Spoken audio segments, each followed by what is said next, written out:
Et bonjour à tous et bienvenue sur Mathis YouTube. Et aujourd'hui on se retrouve dans une vidéo que je tourne le mardi. Oui. Donc aujourd'hui je vais vous présenter et on va réparer ensemble, enfin on va réparer, on va restaurer plutôt cet Amstrad CPC 464. Donc je vous avais déjà montré le Schneider CPC, donc qui était une sorte d'Amstrad version allemande du coup, vu que Schneider. Et aujourd'hui, on se retrouve avec un bon vieux modèle français, donc signé Amstrad, avec les touches vertes, la touche entrée qui est bleue, enfin bref, les couleurs. Les couleurs qui vont avec. Alors, pour la présentation, celui-là, je l'ai reçu il y a plus de 2 mois. Alors, il est vraiment très mal en point. Il était plutôt mal en point, parce qu'il faisait que des écrans verts. Donc ça, c'est généralement un problème avec la mémoire, hein, ça arrive beaucoup là-dessus. Et surtout, le lecteur, je crois qu'on m'avait dit que le lecteur avait des ratés aussi. Bon, on va voir ça. Donc, on va se le reconstruire. Donc, j'ai pré-enlevé les vis, hein, voilà. Donc, comme vous pouvez le voir, plus de carte mère. Je l'avais envoyé à Nantes chez un réparateur spécialisé, donc qui m'a fait les réparations et puis il me l'a renvoyé. Je l'ai reçu aujourd'hui. Et donc, bon, ça c'est les vis. Je vais les décoller, les vis de la carte mère que j'avais mis là-dedans. Hop là, voilà, parfait. Alors, on va s'amuser à le reconstruire. Donc oui, on peut dire que c'est un sauvetage, hein, parce que sinon celui-là, il allait finir à la poubelle quand je l'ai récupéré. Heureusement, j'ai pu le faire réparer, ce qui n'est pas le cas de toutes les machines aujourd'hui. Voilà, donc ce qu'il y avait dans la boîte. Donc la très jolie petite carte mère. Donc c'est une vidéo comme ça, c'est du direct, hein. Je préfère le dire quand c'est du direct et quand j'ai déjà testé avant de faire la vidéo, mais je me suis dit que ça pourrait être bien de faire un peu de direct, c'est vrai. Voilà. On ouvre. Donc quand je dis que c'est bien emballé, c'est que c'est vraiment très bien emballé. Il me l'a renvoyé dans l'emballage d'origine que j'avais fait. Voilà. Donc super léger comme carte mère. Oh putain, ça colle à l'arrière. Ah, à mon avis, c'est du flux de soudure. Oui. Ah ouais, c'est un peu crado. Bon, je pense que c'est normal, hein. On va pas critiquer. Donc les sticks de mémoire, voilà, qui sont ici, qui sont maintenant montés sur des supports de puces. Donc avant c'était directement soudé au PCB et ça rendait le changement bien difficile. Il fallait avoir le matériel et tout ce que vous voulez. Donc la tresse et le flux de soudure du coup. Maintenant ils sont montés sur des porte-puces, donc même si j'en ai une qui crame à l'avenir, et je pourrais directement la changer en l'enlevant, voilà, comme les puces qui sont ici. Donc on a ici le Zilog, le CPU, et la puce, je sais pas, peut-être une ROM, je sais pas du tout, il y a écrit Amstrad dessus. Et il m'a également changé, je crois, les petits composants qui sont entre les puces, parce que sinon ça fonctionnait toujours pas. Et je crois que cet Amstrad, quand je l'ai envoyé, il avait toutes les puces de morte, hein. Je crois que c'est ça ce qu'on m'a dit, l'histoire qu'il y avait eu avec. Donc on va commencer le remontage. Donc voilà, pose la carte mère comme ça. Et le reste, c'est du vissage. Je vais ouvrir mon petit sachet que j'avais fait pour l'occasion. Donc ouais, hein, ça fait plus de au moins 1 mois qu'il n'a pas tourné. Voilà, mes vis. Parfait. Mon tournevis. Hop. Bon, je vais vous passer le vissage en faisant une coupure, hein. Je pense pas que ça vous intéresse plus que ça. Voilà, parfait. Revissage terminé. Donc j'ai remis toutes les vis. On va pouvoir maintenant remettre le capot. Voilà, j'en profite pour vous le faire voir. Donc de ce côté, on a le lecteur de cassette. D'ailleurs, on va tester, hein. J'ai ramené un jeu, j'ai ramené Batman, qui est limite le plus connu de tout l'Amstrad CPC 464. Donc voilà, j'ai ramené Batman. On a ici les nappes du clavier, et ici la nappe d'alimentation. Donc rien de bien compliqué, hein. Alimentation, c'est de ce côté-là, du côté droit. Hop, voilà, c'est une fiche comme ça. Et donc les 2 nappes, juste là.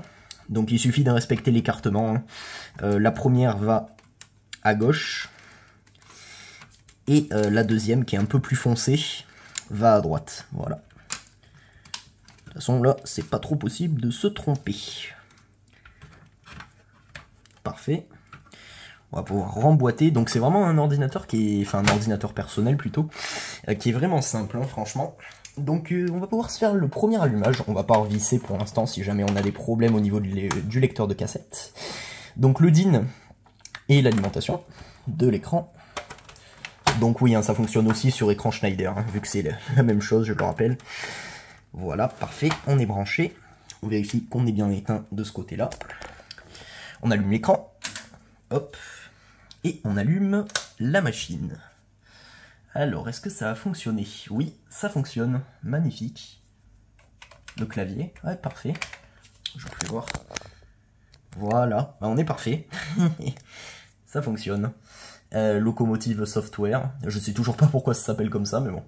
Donc, voilà, 64 kg. Microcomputer, voilà.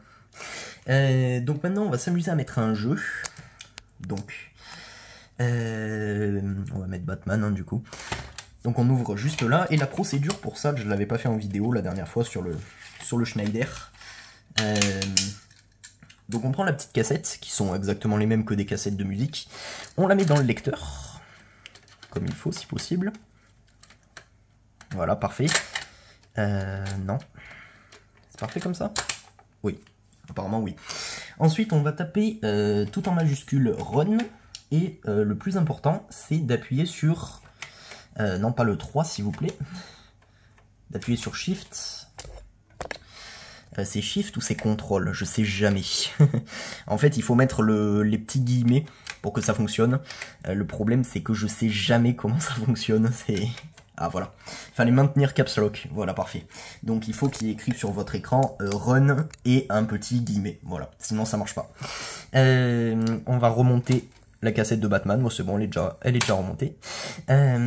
Ensuite, on va faire Entrée.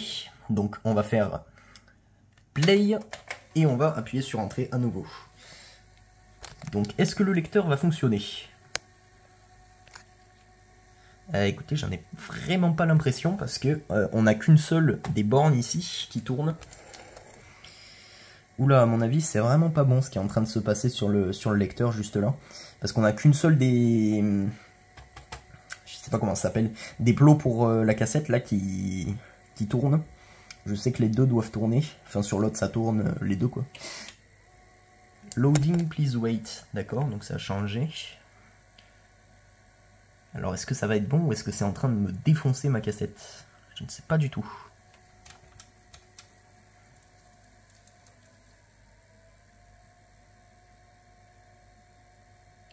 Read error. Ok, d'accord. Bon, on va stopper le massacre. Oh, oh la vache. Oh la vache. J'ai tué une cassette. Enfin, là, ce truc m'a tué une cassette. Il y a carrément là. Oh. Mais il est maudit en fait, cet Amstrad. Je lui refais... Enfin, c'est pas moi qui l'ai fait, hein, mais je lui répare la carte mère et il me fait ça sur le lecteur. Oh. Oh mais ça y est, c'est mort. Mais heureusement que ça coûte pas cher les jeux. Mais quel fail. Bon, on va tout arrêter. Bon, je vous fais une coupure. J'espère pouvoir sauver mon... Bah, ça m'étonnerait. Mon Batman. J'aurais dû le tester avant, putain. Ou avec un autre jeu qui me tenait moins à cœur. Bon, allez, je fais une coupure et dans une tentative désespérée, je vais essayer de décoincer tout ça, mais je pense que c'est foutu pour mon jeu. Bon voilà, j'ai réussi à peu près à rembobiner ma cassette. Bon, c'est sûr, une chose est sûre, c'est que je vais plus le tester avec des jeux, celui-là. On va juste le tester comme ça. Hein. J'aurais dû le tester en plus. Ah mais pourtant, ça fonctionne. Hein. Les deux... Est-ce que ça peut fonctionner comme ça? Oui, on le voit. Hein. Celui-là tourne, celui qui tournait pas là, justement. D'ailleurs, j'arrive à l'arrêter avec la main. On dirait qu'il y a un souci de... Peut-être un engrenage derrière, je sais pas. Et celui-là aussi tourne. Ah, les deux tournent pourtant. Je ne sais pas du tout pourquoi. Pourquoi ça fait ça avec mon Batman? Le truc était tout enroulé sur le côté. Bon, j'ai essayé de le rembobiner à ma façon, même si je me doute qu'il doit être foutu. Parce que ça a fait des nœuds dans tous les sens. Et... Ah, ma foi, ça arrive. Hein. Heureusement que c'est pas les jeux les plus chers. Sinon, je m'en serais vraiment voulu.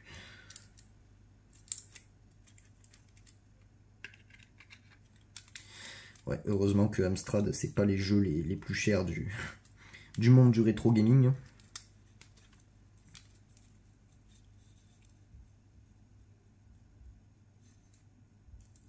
Pourquoi ça fait ça? Donc oui, hein, comme je vous ai dit, c'est du direct, donc ça risque d'être un petit peu bâclé, mais voilà ce que ça m'a fait à ma cassette. J'ai essayé de la rembobiner, mais là ça fait un nœud, c'est complètement... Oh, qu'est-ce que j'aime ça quand ça fait ça, putain. Allez, on va pas perdre espoir. On va dire qu'il est sauvé. J'ai à peu près remis la bande correctement. Je sais que ce que je vais faire n'est vraiment pas la bonne solution, mais je vais retenter.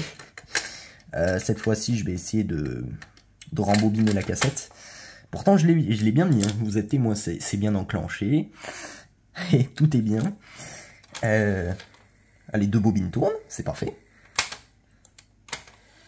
Et là, les 2 bobines tournent.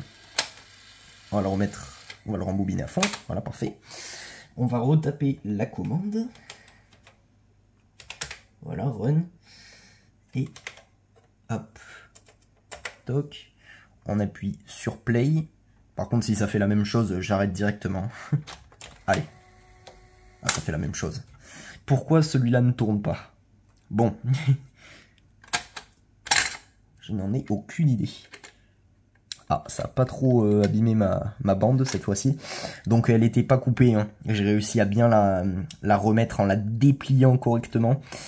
Je sais pas si elle va toujours fonctionner, mais au pire je rachèterai un Batman. Hein. Je sais que ça vaut vraiment pas cher, ça vaut à peu près 50 € le jeu, je crois. Enfin non, pas 50 € le jeu, mais y a différents lots. Et moi j'avais eu le lot de 5, ouais, de 5 cassettes comme ça. J'avais eu à 15 €, donc bah, écoutez, s'il faut que je rachète Batman, bah, je le rachèterai parce que c'est vraiment mon jeu en plus. C'est pour ça que ce truc-là me déçoit.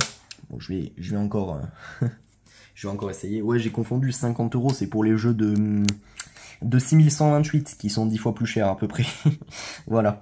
Donc ouais, parce que c'est prévu aussi que bientôt je fasse l'acquisition d'un 6128. Donc si jamais ça vous intéresse, n'hésitez pas à vous abonner. Donc ben, je vais réessayer encore une fois la manip. Allez, s'il te plaît, essaye de fonctionner. C'est pas moi qui me trompe de touche. J'ai bien appuyé sur play. Ah, celui-là il a essayé de tourner. Si on appuie sur play maintenant. Et pourtant il y a les 2 qui tournent. Ah non, qu'un seul. C'est bizarre parce que j'ai l'impression que le moteur tourne, mais que c'est vraiment le petit plot central là qui... Ah oui, non mais là il n'y a plus rien qui tourne. Je comprends pas du tout. Pourtant c'est pas bloqué. Hein.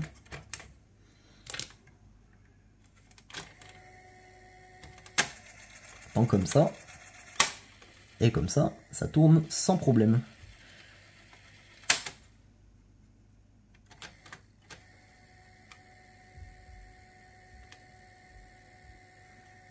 Donc c'est vraiment le mode play qui est un problème. Donc oui, hein. Je pense pas être prêt de l'avoir réparé, ce pauvre Amstrad. Au pire, je ferai l'échange parce que je pense que c'est les mêmes lecteurs dans le Schneider et dans celui-là parce que c'est quand même plus joli. Un Amstrad avec ces couleurs-là, avec les couleurs d'origine, le Schneider est un peu, un peu plus sobre. On va le rembobiner à fond. Play. Si je le laisse comme ça va jamais fonctionner. Ça va encore me le dérouler. Je pense. Hein. Ah non. Pas cette fois-ci, ça me le déroule plus. Bon, est-ce que je prends le risque? Telle est la question. Est-ce que je prends le risque de le laisser? Press play d'Eniki.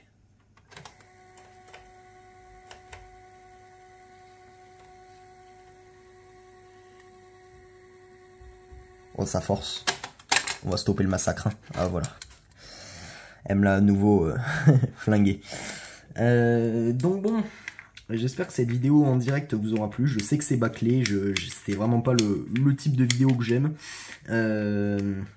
Mais bon, je dois bien en faire un petit peu. Hein. Donc juste pour vous montrer que côté carte mère c'est bon, il y a tout qui fonctionne. Mais voilà. Ce truc là qui me pose souci maintenant.